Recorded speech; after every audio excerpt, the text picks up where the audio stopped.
Mahirap pa yan eh, yung mga ganyan-ganyan. Sabi ko nga sa inyo, lahat ng ginagawa nila, puro eksperimento lang naman yan eh. Kumbaga, trial and error po lahat yan.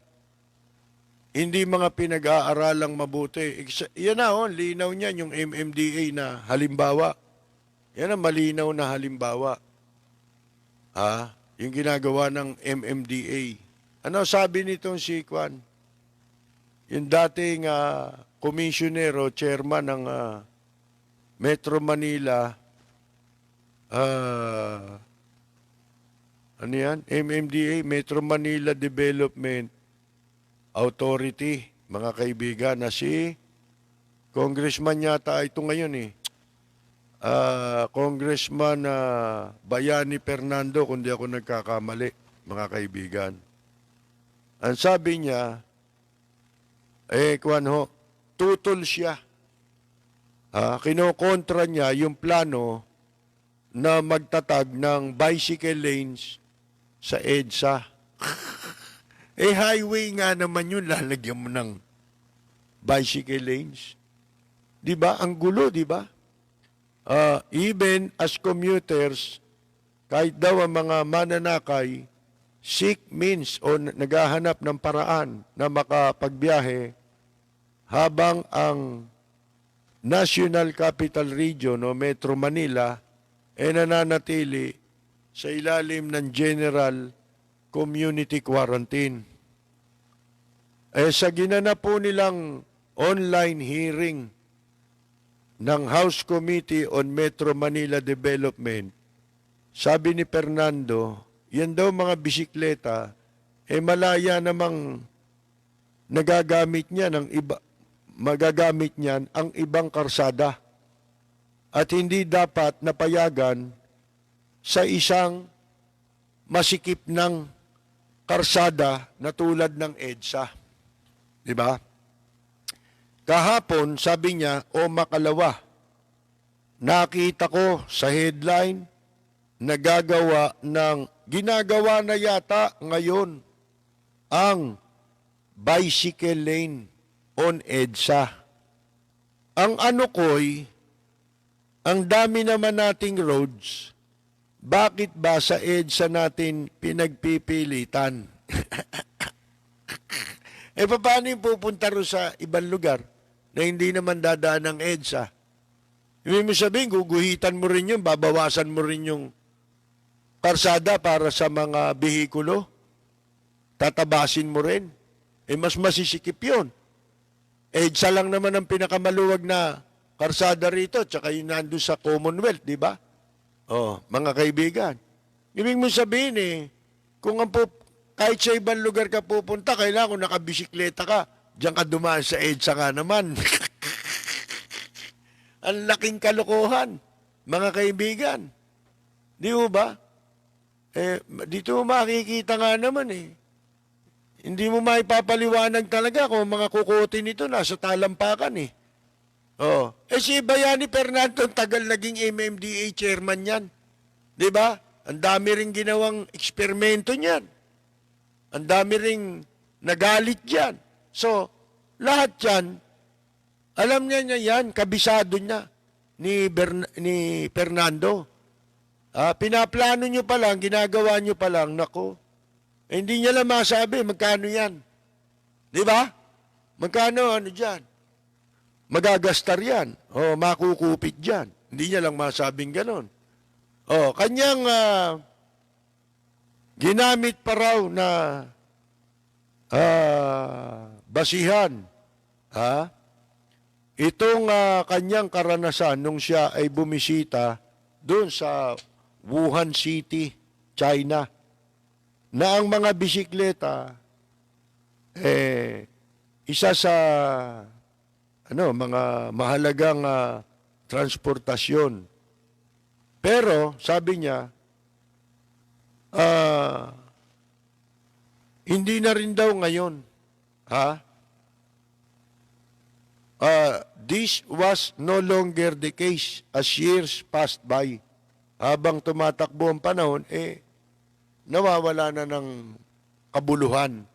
Sipin mo, halimbawa, ikaw, dati ka sumasakay, nagtatrabaho ka sa malayo, manggagaling ka ng Pasay halimbawa, diyan ka sasakay ng bus. Pagkatapos, sa EDSA ang daan yan, bababa ka sa monumento. Di ba? O kaya sasakay ka ng MRT, bababa ka sa monumento. Mga kaibigan. Ngayon, dahil wala ka masakyan, bisikleta. Ilang kilometro yun? Ha? Gaano katagal mo mararating yung EDSA? Sipin mo, di pinagod ka lang nito mga to, pinagpipilitan nila, gumamit ka ng bisikleta kung gusto mo makarating sa trabaho. Ba't binuksan nyo pa yung trabaho? Di ba? Panatilihin nyo na lang muna sarado. Ngayon, lahat ng galing na gusto ninyong patunayan, kung yan ay ipatutupad nyo hanggang 2022, pakita nyo. Diba? Diskartihan nyo. Ako nga lang napadaan ako ng Maynila noong Sabado. Diyan sa Ross Boulevard ako dumaan. Napakarami pala ngayong kinukumpuning karsada sa Roas Boulevard. Sinesimentohan. Mga kaibigan. Kahit na hindi ganong Sabado yun, hindi ganong maraming sasakyan, medyo nagsisikip dahil nga yung mga lugar na sinisimentohan, hindi mo madadaanan. Lilihis ka ngayon. Yung kabilang direksyon, ang gagamitin mong karsada. Pagkatapos, darating ka sa ibang lugar, ganun din, may ginagawa rin. Ba't hindi na lang ninyo tapusin lahat yan? Di ba? Kung tuloy-tuloy yan, tapusin nyo para habang umiiral yung quarantine na yan, katulad nung ginawa noon na totally lockdown tayo, mga kaibigan, dapat pinag-aralan na lahat, di ba?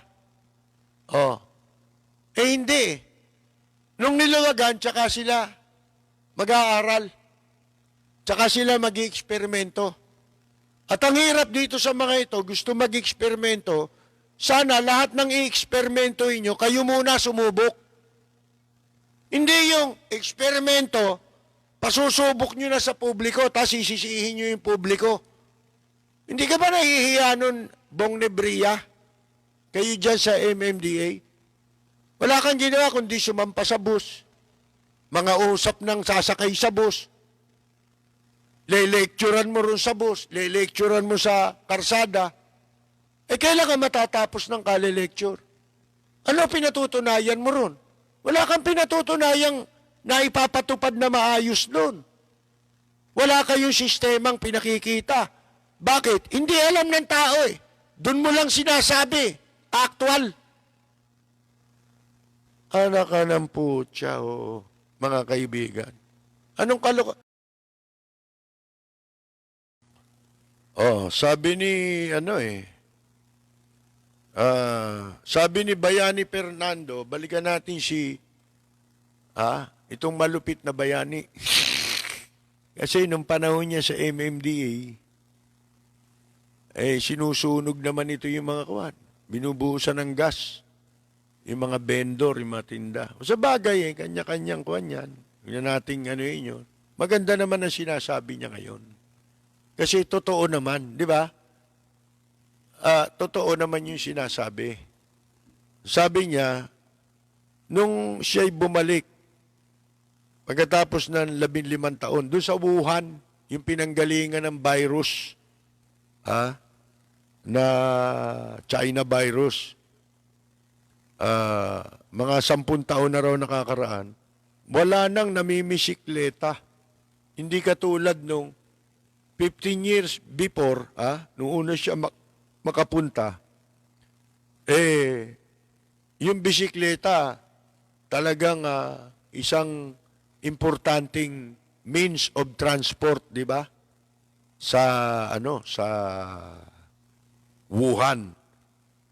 Ha? Ang dahilan daw, sinasabi niya kung bakit nagkaroon ng improvement kasi kaya nawala na yung marami nagbibisikleta. Ang dahilan ay nagkaroon ng improvement yung public transport. Which should also be the focus of the government. Yan anya ang dapat ding pagtuunan ng focus ng ating pamahalaan.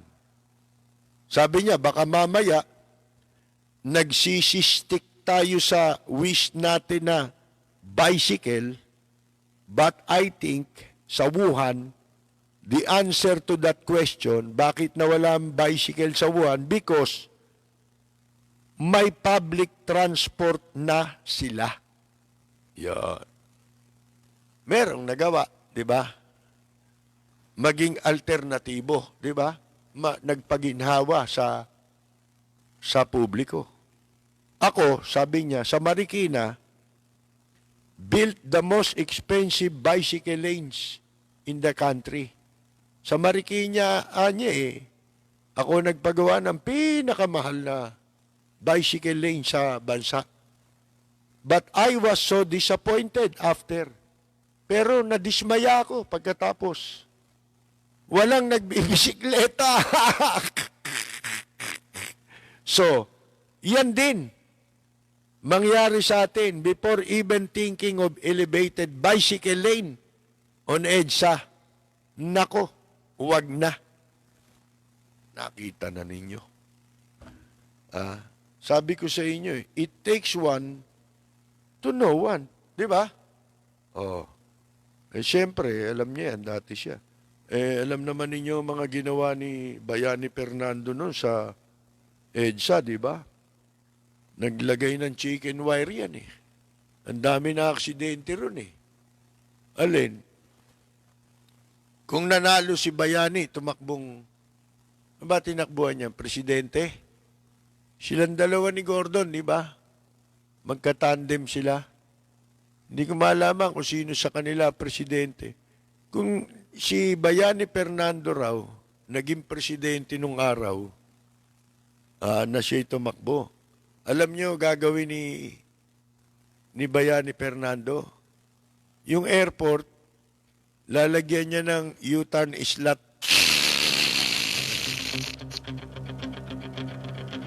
Walang preno kung bumatikos. Malalim at makatwirang komentaryo. Mag-ingat ang mga politikong gumagawa ng kalokohan at baka kayo ay tamaan ng Rapid Fire!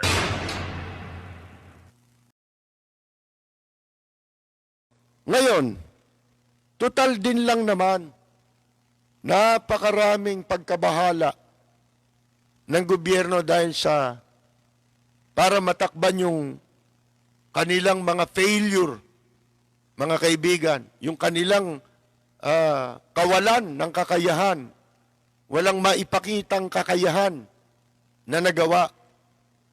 Huwag na tayo maglokohan.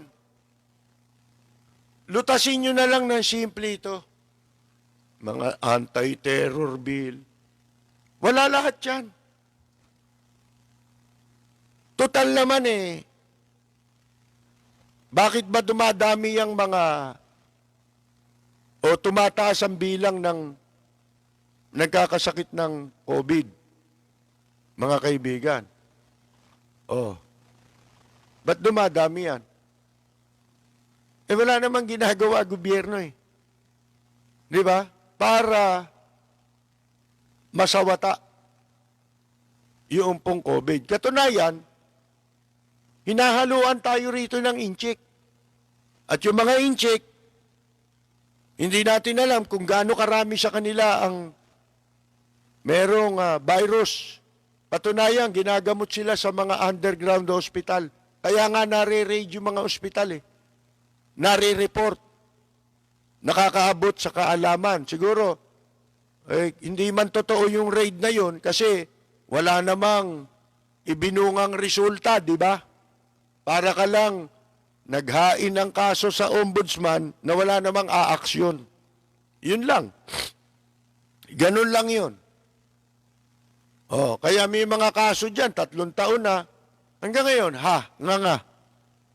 Oh, yan ba ang justice system?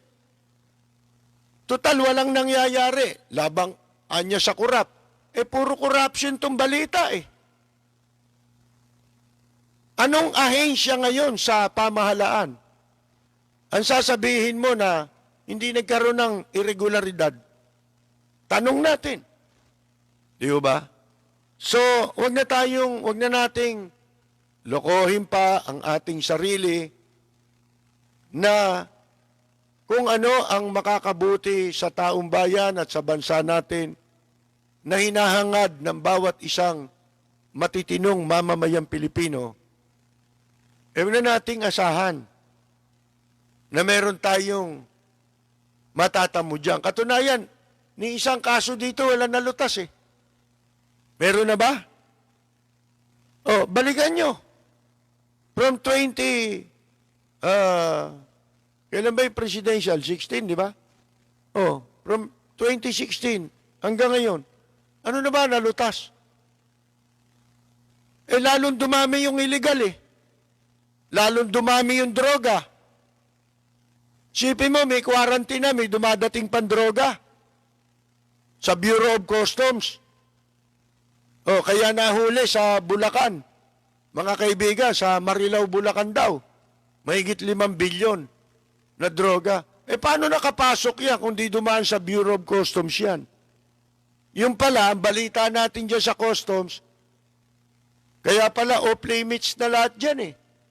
Akala mo, private office na yung custom eh. Gobyerno yan, opisina ng gobyerno yan. Kahit sinong gusto magpunta dyan, pwedeng pumunta dahil public office yan eh. May karapatan ng kahit sino na magpunta riyan, pumasok dyan.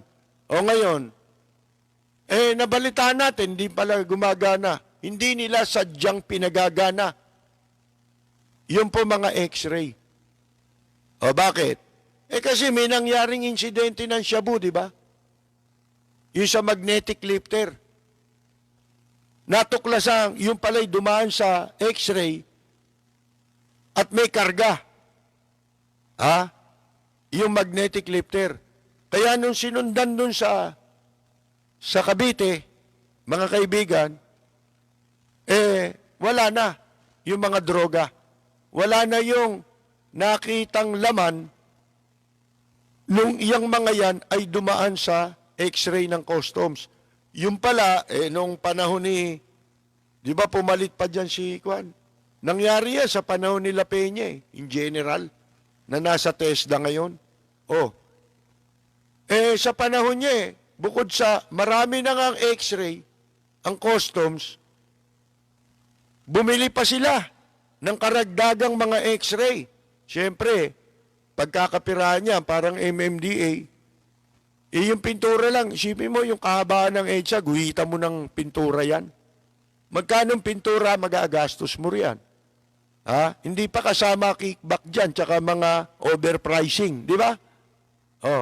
Dadagdagan mo yung, kunyari, nagamit, na dami ng pintura. Ganun lang kasimple, tapos baliwala na ulit yun, di ba? At saka kung di kagaguhan yan, yung EDSA, matraffic na nga, babawasan mo pa ng espasyo para sa mga sasakyan. Ano ba itong mga ito? Mga kaibigan, hindi ba nangangailangan na ng sumailalim itong mga ito sa psychiatrist? Para magkaalaman na kung ano ba talaga mga, ito ba yung nasa katinuan pa ng pag-iisip? Ba't hindi nyo pagbisiklitahin, no? Gusto nyo palang kumita? Bay, bumili kayo ng maraming bisikleta, bigay nyo sa MMDA enforcer. Di ba? Bakit? Sa palagay ba nila sino sa gaano karami sa mga mananakay na publiko na pinaglalaanan nila ng guhit sa karsada para sa bicycle lane, mga kaibigan, ang merong kakayahan na makabili pa ng bisikleta sa panahong ito. Hindi ba katakot-takot na hirap ang inaabot ng mga nagbibisikleta? Maaksidente ka pa dyan eh. At saka, alam mong hindi pinag-aaralan ng pinagagagawa eh. Sayang lahat. Pati panahon at hindi lang yan.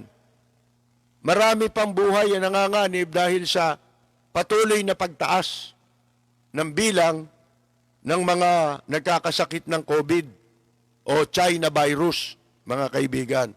Ngayon, huwag na tayong maglokohan.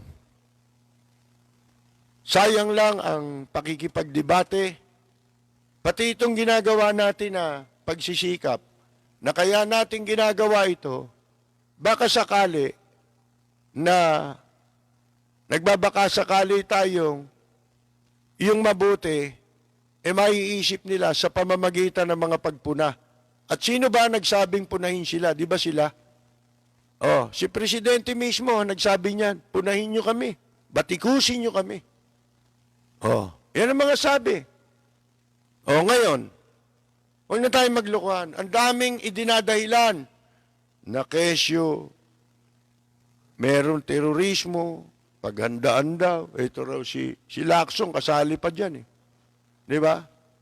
Si Tito Soto, kasali. Ito si Tito Soto, ewan ko kung hindi kaya, napapaiktad si Mayor Vico Soto pag naririnig niyang nagsalita yung tsuhin niya. Hindi kaya siya naaalibadbaran, mga kaibigan. Ngayon, huwag na tayong maglokohan.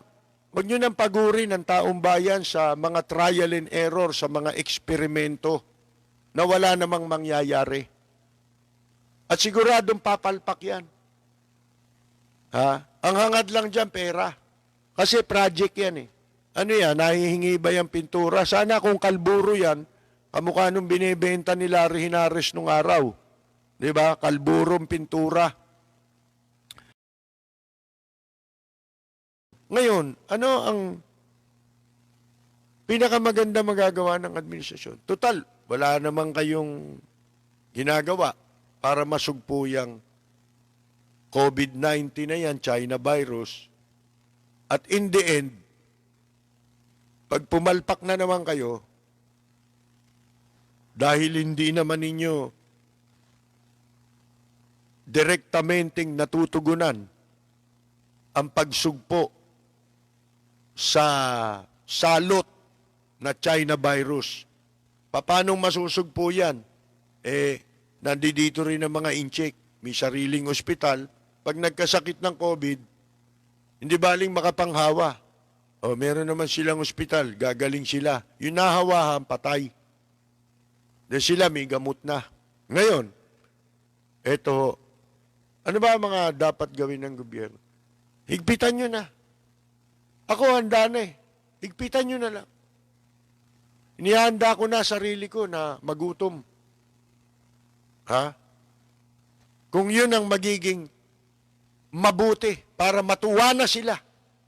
Para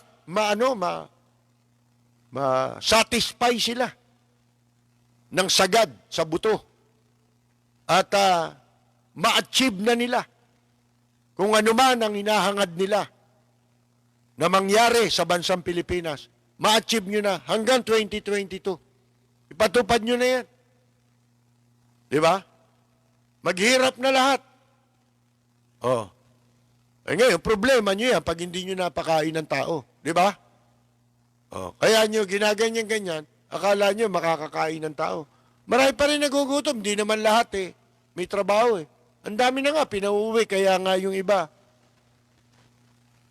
dumidiretso sa airport. Wala na eh. Wala nang solusyon dito kung wala rin lang palang gagawin. Ituloy nyo na lang yung quarantine hanggang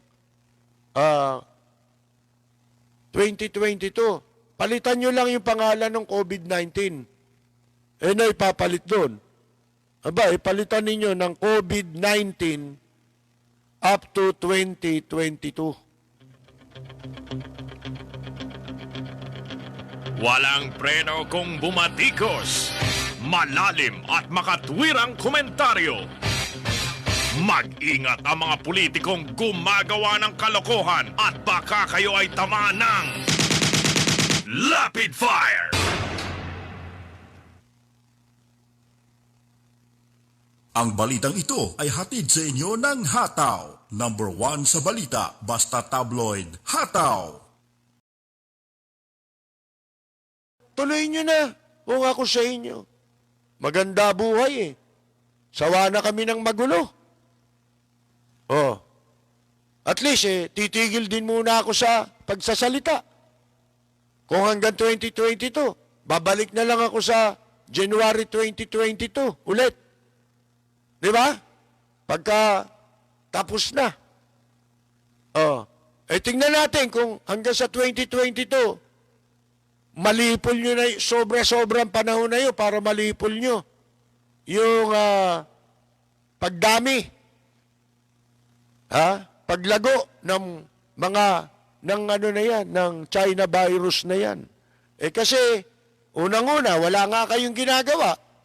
Di ba, dapat mong gawin dyan, palayasin mo na yung mga pogo, yung mga inchik dito, hindi mapalayas.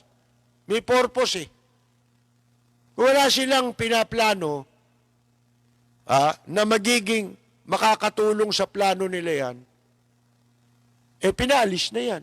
Kasi wala namang kabuluhan yan. Halimbawa, ganito. Nagkaroon tayo ng ECQ. Pero, nag-operate ang mga pogo, di ba? Pati illegal na pogo nag-operate. Ibig sabihin, pati yung accredited ng PAGCOR, nag-operate yan. Ngayon, total nagagawa nyo lahat yan Selective ang pagpapatupad. Di ganito gawin nyo. Ang payagan nyo na lang na makalabas, sabihin nyo, di ba? O ito, ang papayagan na lang na yung makalabas, yung mga pupunta ng Pogo. Di ba? O yung Pogo, papakita lang nila, dito nagtatrabaho yan.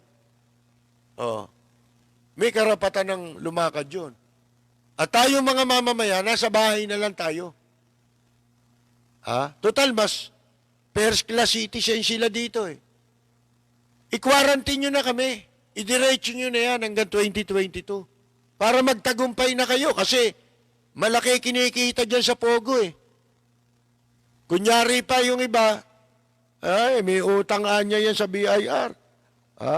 Nisingil. Paano mo bubuwisan yung illegal? Di para mo sinabi, buwisan natin yung high alay, yung wetting. Di ba? Buwisan din natin yung Caracross, yung sakla. Yung, ewan ko kung meron pang pulat puti ngayon. Kasi nung araw sa Baklaran kambal yan ang daming lugar nung araw dyan. Baklaran, may restaurant, lalagyan, may ano yun, may pulat puti, minsan may saklaan pang kasabay yun. Mga kaibigan, sa palengke, may sakla, may pulat puti, magkatabi lagi yun Mga kaibigan So, gano'n na lang ang gawin nyo. Para wala na tayong makakarinig pa kayo ng bakit yung mga Pogo pinapayagan nyo? O di wala na nun, kasi alam namin papayagan nyo na, di ba? At ang hihigpitan nyo lang talaga na makapagtrabaho yung mga mamamayang Pilipino. Di ba? O tingnan natin. Baka umubra yan. Wala Sasabihin ng may mga kumpanya, paano kami?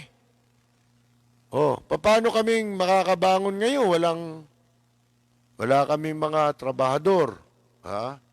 Kaya hindi tumatakbo ang aming negosyo. O di, kayo na rin magpatakbo. Di ba? Baka maging successful yun. Sipin mo, lockdown. Nakapagpapatakbo kayo ng negosyo. Kayo na magpatakbo ng negosyo. Baka okay pa. Dito lang sa kawalang yang ginawa. Bawal daw mangolekta ng maningil ng tubig, maningil ng kuryente. Bawal daw magpaalis ng umuupa. Lahat yun nangyari. Meron ba na parusahan? Katulad yung ginawa ng Meralco. Hanggang ngayon, marami nag-aantay pa ng billing kasi yun ang sabi nila. Mag-antay ng billing, mga kaibigan. Oh. Eh bakit? Yung mga dumating na ang billing, eh yung pa rin yung sinisingil sa kanila na hindi naman nagsagawa ng actual reading. Walang pinagbasihan sa ginagawa nilang paniningil. Meron ba? Naparusahan ba ng gobyerno? Alin, yung banta-banta ni nung ano ba yan? Energy regulatory? Wala yun. Hindi mo alam kung kumikita sila dyan eh. Di ba? Ang sasabihin lang, hindi, talagang yan yun eh. May magagawa ka pa ba? O di pabayan mo na lang. At least baka dun sa kung ipatutupad nyo yung pag-iigpit ulit, ipagbawal nyo ulit pangungulekta. Di ba? Ng Meralco at saka ng mga kumpanya ng tubig. Ha? Pagbawal nyo na. Ang kapalit lang, nasa bahay na lang kami. O kung may bibilin, may oras lang. Di ba? Mga kaibigan. Yun na lang gawin nyo. Eh, total, yun lang din naman na naging accomplishment nyo, di ba? Sa panahong nakalipas, ilang buwan yan. Kailan ba pinatupad sinimulan yan? Di ko na matandaan eh. Yung quarantine. Oh. Mga kaibigan. Di ba? Ano na ba ang nagawa? Wala naman eh. Puro press conference, si Berhere. Tapos malalaman mo, laki pala ng kinita ni Duque. Mga kaibigan. Overpricing, yun pa rin eh. Ha? Sabi nga sa kanta eh, the song remains the same. Ha? Yun pa rin eh. Mga kaibigan, may pandemic na't lahat, corruption pa rin. Ano yan? Oh, eh syempre, magsasalita ang publiko. Oh, ayaw naman nila yun. Ba, masyado kayong kontra, terorista yata kayo eh. Eh di tigil na natin. Di ba? Ako titigil magsalita. Ipatupad niyo yung pag-iigpit. Wala na. Mag-aantay na lang ako. Gahanap na lang ako ng kung anong mapagkakitaan ng konti para kami makatawid hanggang 2022. Gawin naman ninyo lahat ng gagawin ninyo. O, nalulugay negosyo, di patakbuhin nyo. Magaling kayo eh. Di ba? Wala pa nga kayong mali eh. Wala pa nagkamali sa inyo eh. May nangyari na kawan na nagkamali, publiko. Nawala yung 80 milyon sa Department of Tourism. Eh, ang liliit na halaga niyan. Yun dito, inila ang perang pondo para sa pandemic na gagawing ayuda, mga kaibigan. Oh, na ipamudmud ban lahat. Ha? Ewan ko, mga kaibigan, no?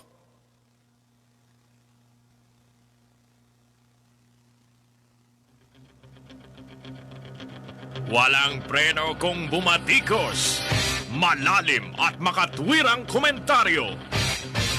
Mag-ingat ang mga politikong gumagawa ng kalokohan at baka kayo ay tamaan ng Rapid Fire!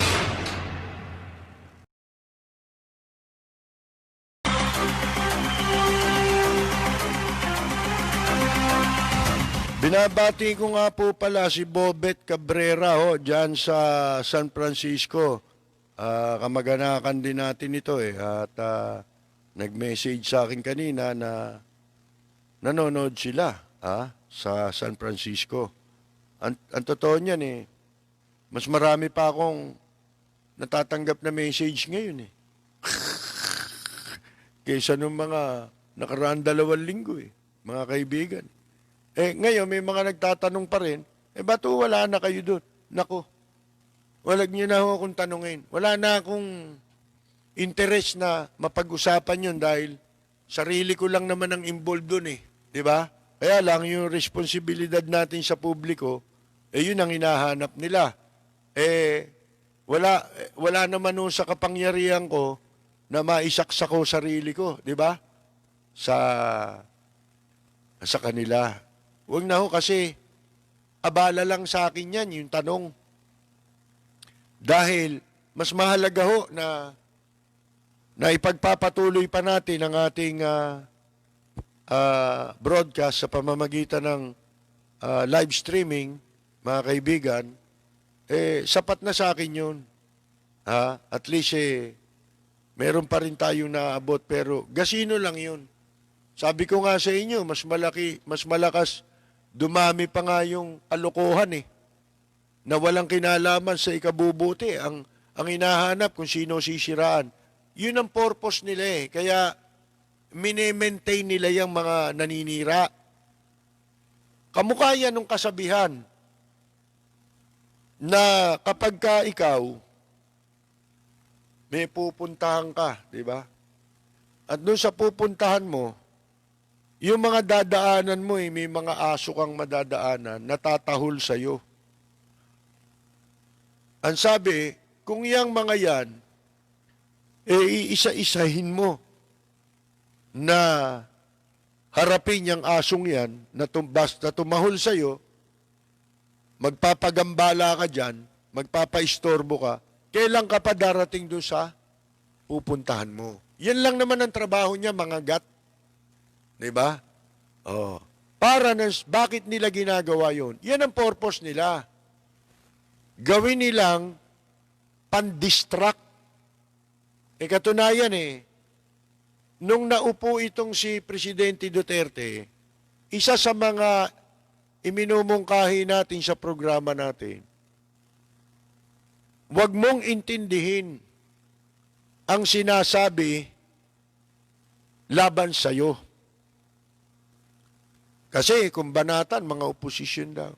Talagang gano'n kasi wala namang kakong gobyerno, administrasyon, na hindi nagkaroon ng oposisyon.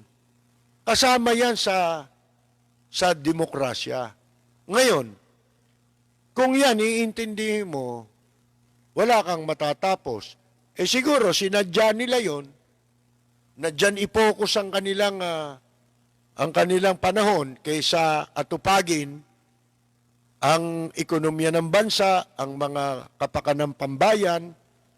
Kaysa unahin yun, sinadya nila na ma-focus ang pag-atake laban sa mga itinuturing nilang kalaban sa politika. Bakit?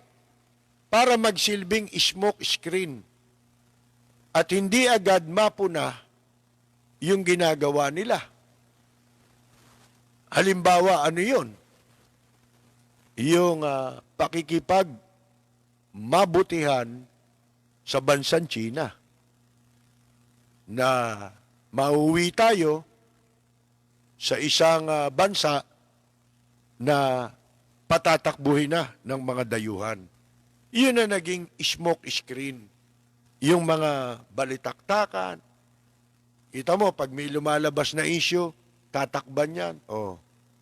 Terror bill. Yan naman ngayon. Nakakamada na yan Nakahanda na lahat yan. Para pagka mainit na, puro corruption na ang issue, labas na natin itong mga ito. Kasi mahalata na lahat, buko na lahat.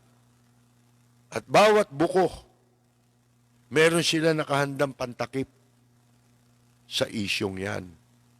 Kaya, yun na lang pinakamaganda Kung ito nga, minumungkahi nga natin, di ba? Para sa kapakanan na rin nila to.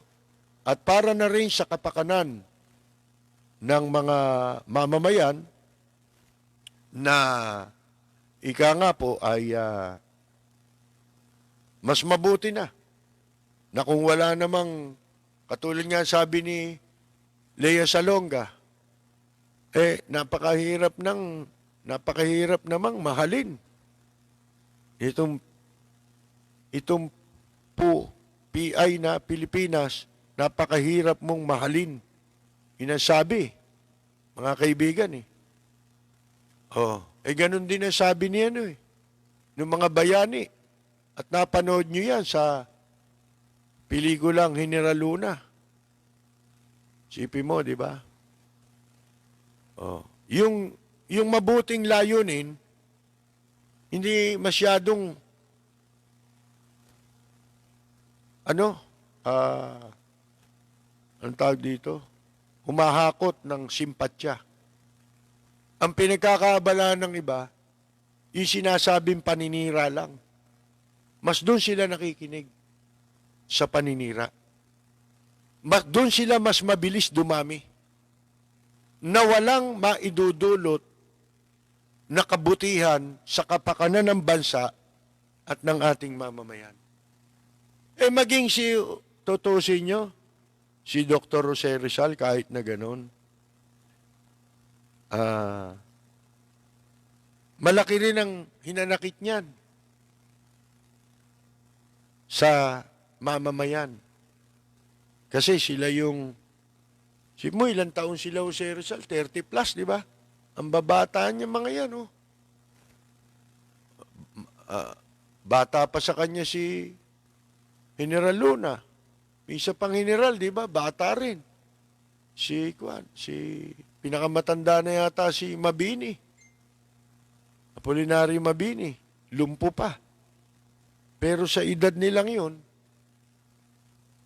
mga kaibigan, pinaglaban nila ang bansang ito, kaya lumaya. Tayo namang mga nakapag-aral kahit papano ng konti, nung tayo'y nagsisipag-aral sa panahon natin, at yung mga sinundan natin panahon, nag-ambag din na sa ating lipunan para tamasahin natin at ng mga susunod na henerasyon. Ang ika nga demokrasya, kalayaan ng bansa na nanganganib sa namuling, ika nga po sandaling panahon na lang, kung wala namang mangyayari at hindi makapamimili ng tamang leader muli sa 2022, ang mga mamamayan, wala na. Wala na. Para na nating isinuko ang simulaing ipinakipaglaban ng mga bayani na nagbuwis ng buhay para sa bansang ito. Lahat yun, mababaliwala na yun. Dahil mas gusto pa nilang makinig sa mga walang katotohanan na mga sinasabi kaysa dun sa totoong nangyayari. Nagbubulag-bulagan, binubulagan sarili. Yung mga yun, hindi nila alam, kumikita yun. Hinahangaan naman ng iba. Para kang loko-loko.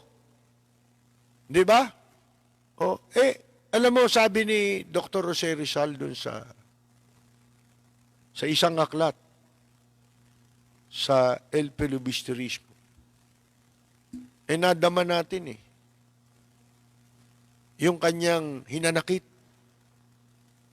Ang sabi niya, mamamatay akong hindi man lang makikita ang ningning ng bukang liwayway sa aking bayan. Kayong mga makakakita, salubungin ninyo siya at huwag niyong kalimutan ang mga taong nalugmok sa dilim ng gabi. Hindi ho ba yan yun? Yung katumbas ng ating ng pagbaliwala natin sa isang mapanganib, nakaambang panganib sa ating bansa.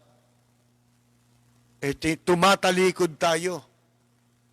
Maging tayo man na mga nag-ambag para nag-ambag tayo para maging mabuting mamamayan tayo. yun, malaking ambag yun sapagkat ang gusto natin, yun din ang maging buhay ng ating mga anak, ng ating mga apo.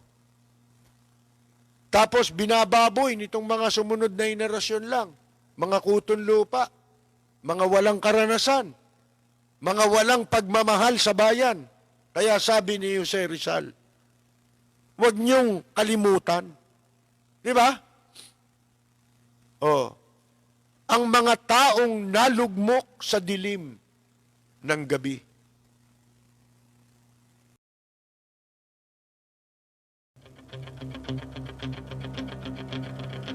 Walang preno kung bumatikos. Malalim at makatwirang komentaryo. Mag-ingat ang mga politikong gumagawa ng kalokohan at baka kayo ay tamaan ng Lapid Fire!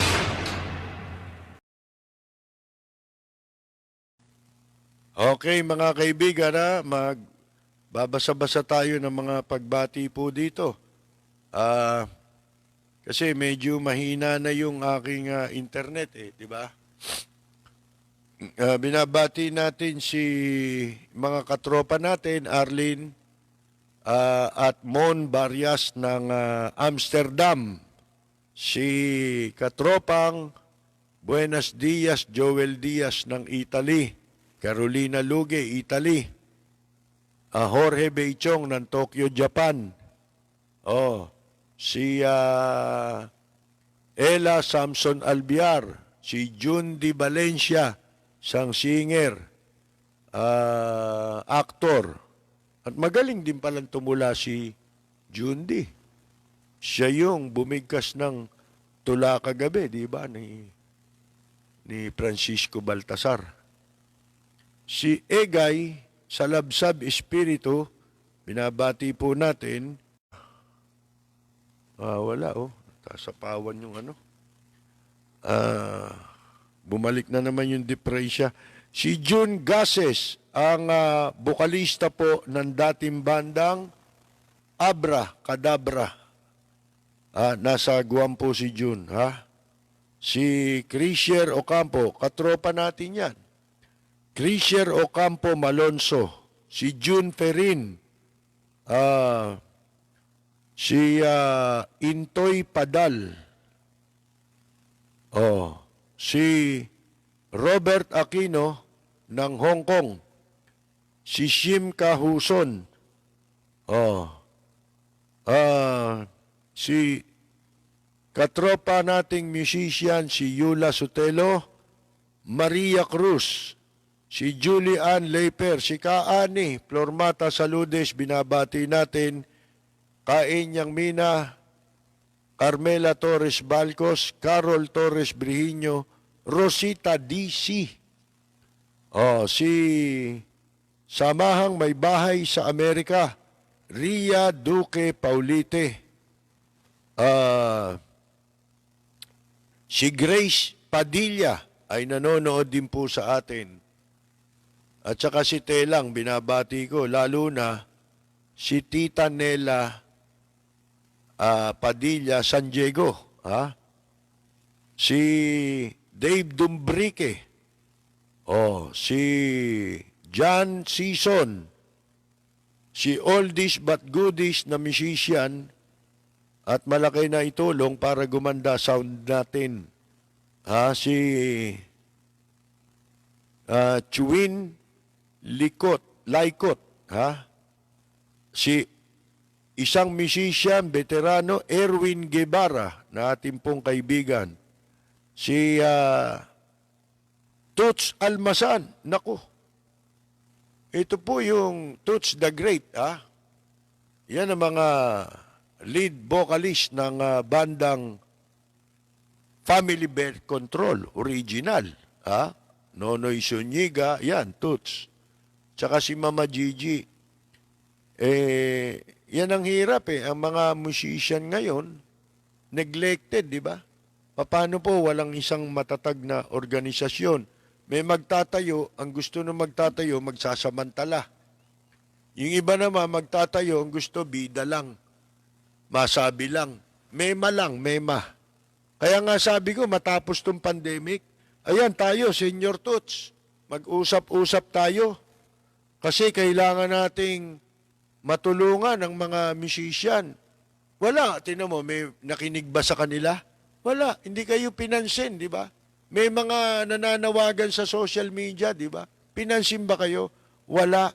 Wala kayong boses eh. Hindi kayo organisado. Ha?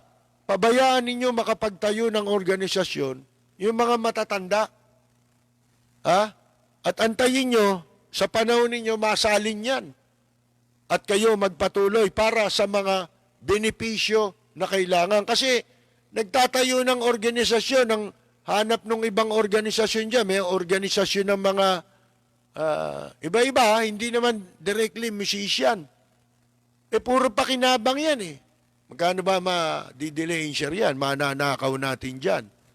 Walang nagtataguyod kung ano talaga ang para sa kapakanan ng mga working musicians. Yan, pag-usapan natin yan, may kabuluhan yan. Sayang. Tayo ba'y pababayaan na lang natin ang ibang mga musician na marami dyan namamatay, walang matakbuhan, di ba? Anong gagawin? Concert daw. Concert siya sa club. Ilang tao lang yun. Ano makukuha mo ron? Gusto kasi ni iba, jamming.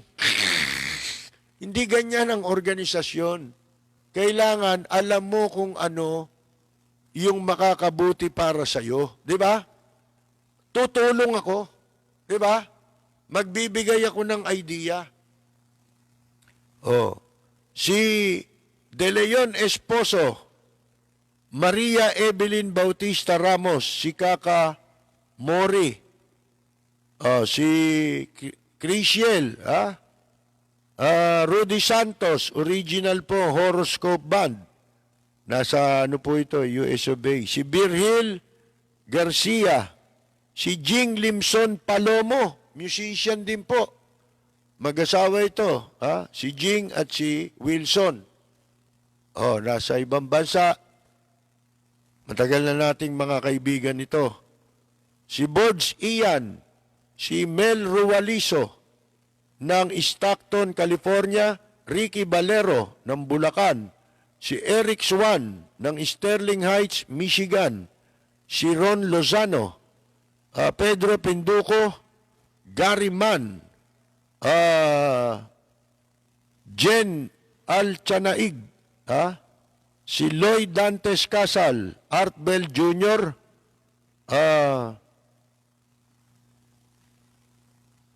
si Rogie Tortal Aquino ng Cebu, si Jorgelito Caballero, si Marlon Pexon ng Chicago, kaibigan natin,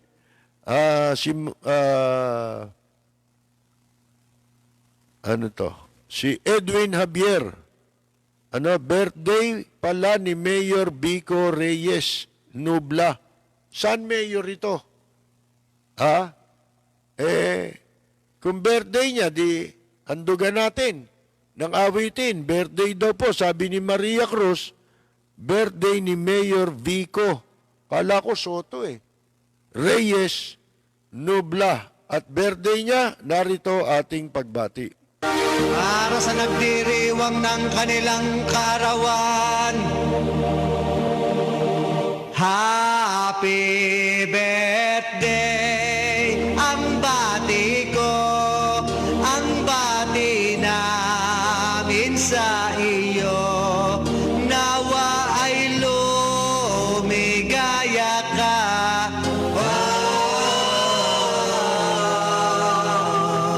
At abutin mo pa sana ang maraming kaarawan.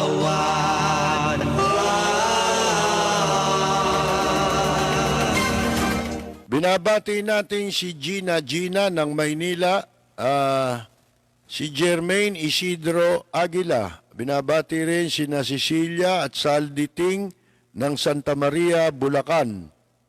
Si Intoy Padal, si Mary Louise DM. Oh. Tsaka yung kanyang anak na si Rizu na 11 years old nakikinig sa atin. Si Oliver de la Cruz ng Bulacan, si Digia Dan, Danel at Denise from Switzerland, ba? Switzerland. Meron akong nakaligtaan batiin, taga-Austria eh. Si Robert Inopea, na sa Murrieta, California. Si Christian Ocampo Malonzo, nabati na yata natin. Si Gemini Santiago, RJ Rivera, Arthur Angelo Fidelino, Julia Sintista del Villar, na matagal na nating taga-subaybay ito, mahigit na 10 taon. Si Junski Walter Monhe Cabs, Nick Mozo ng Toronto, Canada, si Attorney Berteni Kausing, si Cesar, si Ka Cesar, isang veteranong broadcaster ito na nakabase na po sa Canada, Ka Cesar Seneta. Si GMS, spelling dapat ang, paano mong babasahin to? Spelling yung pangalan. Ang veteranong musician, nung araw sila po yung bandang Halimaw sa Japan, si Senyor Ray Bonifacio nasa California. Si Reddy San Miguel, Paul Higo ng San Pedro, Laguna, Noli Jacinto, Celestino Otome, si Boyet Potenciano ng San Diego, California, si Placido Corbito ng Los Angeles, Nixon Nang Torres, nanonood po from New York, kasama si Mary Jane Molina, si Bing Cardenas Branigin sa Washington po, kaibigan natin, si Arnel Beroya, Vice President po ito ng samahan naman ng Table Tennis of the Philippines. Si Kajun Mariano ay binabati po natin, anak po ni dating yumaong Judge Mariano. Si Magnolia Sabas, isa pong napakahusay na singer, kilalang singer po yan, recording artist, at siya po ay nag-champion din sa ang bagong kampyon. Yung original, kila Bert Marcelo pa. At siya yung, mga magkakasamang champion yan. Puro champion. Charlie Fry, di ba? Yan. At si Magnolia Sabas po yung nagpasikat ng awitin dun sa television, yung naging pelikula pa, yung Yagit. Siya yun si Edgardo Diwa ng Bern, Switzerland. Si Vico Soto pala. Jesus Mariosep. Si Mayor Vico Soto pa lang may birthday ngayon. Happy birthday, idol naming Mayor Vico Soto. Ulitin ba natin ang pagbati? Siyempre, Mayor yan, di ulitin natin. Mayor Vico Soto ng Pasig, narito po ang aming pagbati sa inyong kaarawan. Para sa nagdiriwang ng kanilang kaarawan, Happy birthday, ang bati ko, ang bati namin sa iyo. Nawa ay lumigaya ka.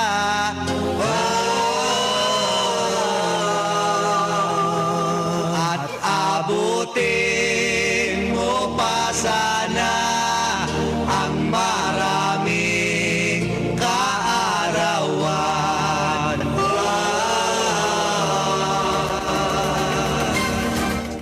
Cherry Noblesada. Wag nga naman kayo mag-away-away, nanonood kayo dito. Yun ang isang iniiwasan natin eh. Sabi ko nga sa inyo, kahit may iba pang nangaaway, mga nambabas, wala naman tayong magagawa kung ano gusto nilang gawin, di ba? Kasi yung ginagawa lang nila ay makakasama sa bansa. Ang intensyon kasi nila, malihis tayo ng issue, diyan tayo mapupunta. Imbes na ang pinag-uusapan natin, kabutihan ng bayan, wala. Ayaw nilang mapag-usapan yun. Si Cheryl Belen ay nanonood po. Sabi ni Marisa Martinez, si Mayor Vico nga pala yun. Siyempre, nanay niya, Reyes, di ba? Kasi daw masakit sa tenga yung Soto. Wala tayong magagawa. Parang Lito Lapid yan. Tsaka Lapid Fire, di ba? May magagawa ba tayo ron? Si Renato Darite Mob 3 Tolentino, Edwin Javier, Jeff Castillo, Junior Dal, si Eric Swan, Intoy Padal, nabanggit na natin, si Butch Spark, Joel Enjape, Judy Rasmussen, Jerry Lim, katropa natin sa Los Angeles, saka si Oscar De Jesus. Salamat sa pansit at saka yung Bicol Express. Si Puso Felisa from Paris, France, nanonood po sa atin. Henry De Leon Esposo, Egay Espiritu. Si Wilson Barayro Karingal. Kaibigan natin Hector Fonasier na nasa New York. Ang mahusay, paborito kong singer nung araw to, nung kumakanta ako. Pagka kumanta na to, ayoko nang kumante. Si Len Bax. Kasi nag-uumpisa pa lang ako eh. Ang galing kumanta nila, no? Folk singer, gigitara, ang galing mag-gitara. Naiya ako, hindi na ako kumakanta. May iba na ako ng venue.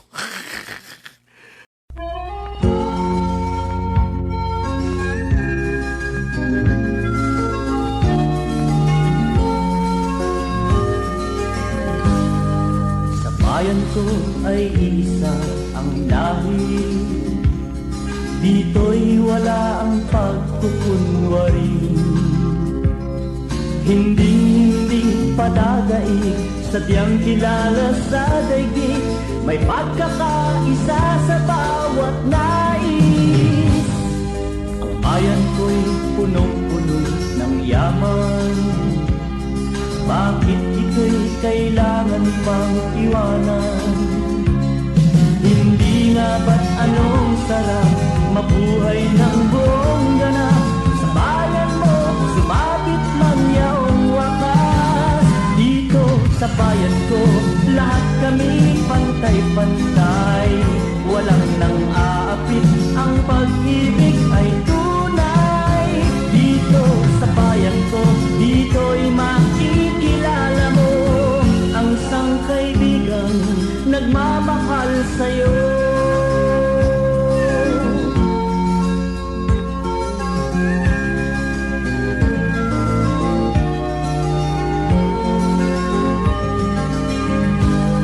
Ang bayan ko'y punong-puno ng yaman, bakit ito'y kailangan pang iwanan? Hindi nga ba't anong sarap mabuhay ng buong ganap? Sa bayan mo, sumapit ng yaong wakas. Dito sa bayan ko, lahat kami pantay-pantay. Walang nang aapit, ang pag-ibig ay tunay. Dito sa bayan ko, dito'y makikilala mo ang mga kaibigang nagmamahal sa'yo. Dito sa bayan ko,